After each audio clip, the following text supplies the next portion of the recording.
Is it really worth spending £300 extra on the MacBook Pro over the MacBook Air?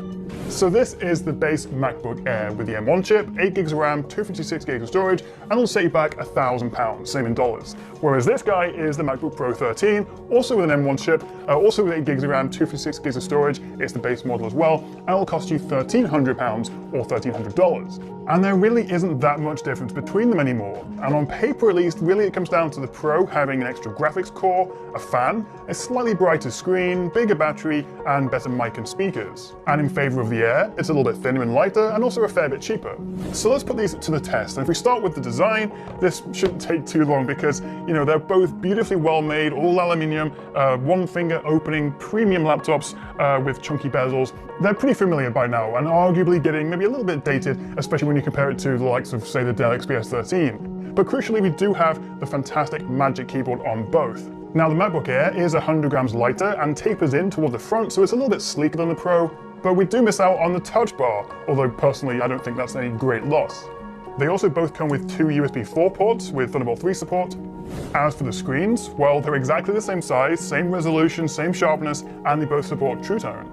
And also, as it turns out, they're just as color accurate as each other. So if you're a photo or video editor and thinking, oh, I probably need a Pro for the more accurate screen, nope, the Air is just as good, and I'd be happy to edit on either of them. One minor difference though is that the Pro actually peaks at 500 nits of brightness, whereas the Air here maxes out at 400 nits. So yes, you can see the difference, but I don't think it's a real reason to go for one over the other. So far, so similar then, but before we get to performance, let's talk about battery life, because the Pro does actually have a slightly bigger cell inside. We've got a 58 watt-hour battery in here versus 49.9 in the Air, and Apple claim this will get you an extra couple of hours. However, in my pretty extensive tests, I found it to be neck and neck. Firstly, I ran a long YouTube playback test with both laptops set up exactly the same, screens measured at 150 nits. I then left them overnight, and in fact the Air lasted 10 hours and 10 minutes versus 10 hours and 26 minutes on the Pro, just 16 minutes longer. Now, I'm not sure how many people watch 10 hours of YouTube straight, especially not my videos all in a row, so I wanted to run a slightly more realistic battery drain test as well.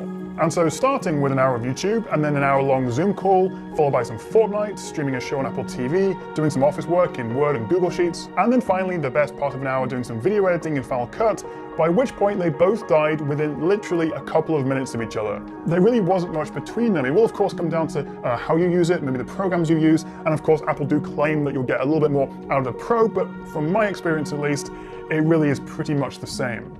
Although the Pro does charge a little bit quicker, although not by as much as you'd think, given this has a 61 watt charger to the Air's 30 watt. Whichever laptop or phone or tablet you're using though, why not give Surfshark VPN a try? I'm always hugely proud to work with these guys, and honestly they're the only VPN that I use. With a handy Chrome extension, desktop and phone apps, you can get Surfshark everywhere.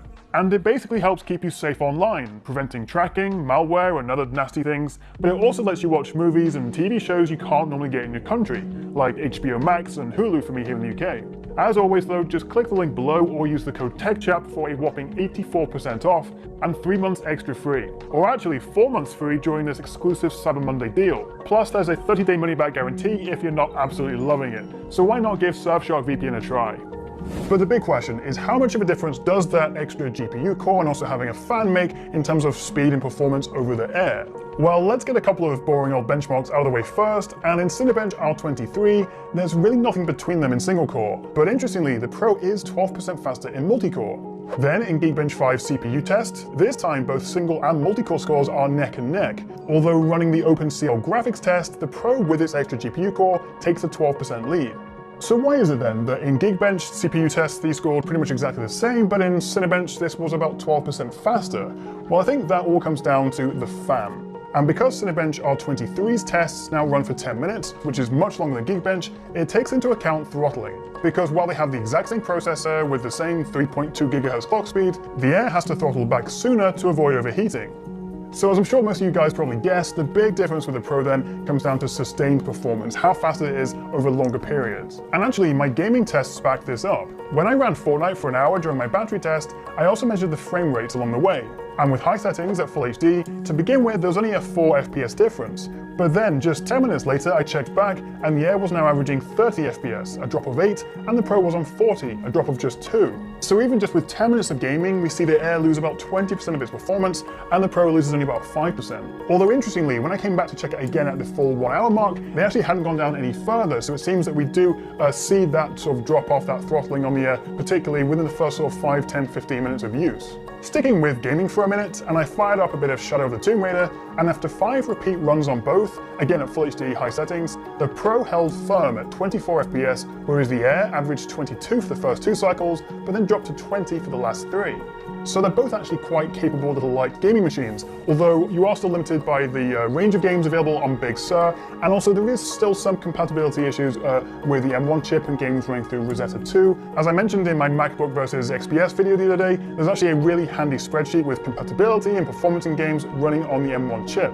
Now I suspect most people probably aren't going to spend a whole lot of time gaming on their MacBooks, so for me at least more importantly is how they perform when it comes to video editing. Well, I loaded up my 10-minute 4K 30 test project in the latest versions of Adobe Premiere Pro, DaVinci Resolve Studio 17.1, and also Final Cut Pro to test how long the render times were on each for this roughly 5GB file. In Premiere Pro, the MacBook Pro was about 10% faster to export, and just 6% quicker in both DaVinci and Final Cut. Anything that puts it under more sustained load, you'll see the Pro come out further on top. What's really interesting though is despite the Pro having a fan, I could barely hear it. Even putting my ear right up to it while exporting, and having just come from some gaming tests, I couldn't hear anything. And surface temperatures were broadly similar as well. The Pro was only a couple of degrees cooler. Now for this bit I need your help. Tell me if you can hear much of a difference in the audio quality, because the Pro has what Apple call 3 studio mics versus just presumably 3 regular mics on the Air. So as I switch between the audio, see if you can hear much of a difference, let me know in the comments below. And while you do that, let me give you my experience on the speakers, because again, there's only a very small difference, but Apple says the MacBook Pro has HDR speakers, slightly better high dynamic range than the Air. In my experience, it's not really noticeable. Only when I had them side by side, volume right up to 100%, turning up to 11, and I played some music or watched a movie, could I hear just a little bit more sort of distortion from the Air, but it wasn't much, and if they weren't side by side, I really wouldn't notice.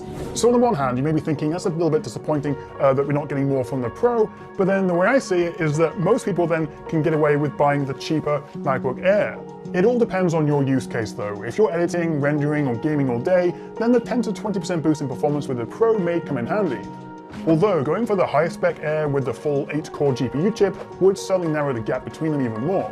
What I'd recommend doing is buying the Air for £1,000, and then maybe, because of the saving from the Pro, pay £200 extra and either double the RAM or double the storage, and even then, it's still 100 less than the Pro. So that's what I would do personally.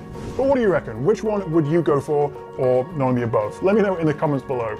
Thank you so much for watching, guys. I really do hope you found this video useful, and if you want to see more from me, don't forget to hit that little subscribe button below. I've got tons more videos coming soon, and I'll catch you next time right here on the Tech Chat. And just quickly guys, don't forget to click the link below and give Surfshark VPN a try. It's so easy to use, lightweight, and it just works. It really is the only VPN that I use. Click the link below or use the code TechChat for the best deals, including an exclusive Cyber Monday offer. So why not give Surfshark VPN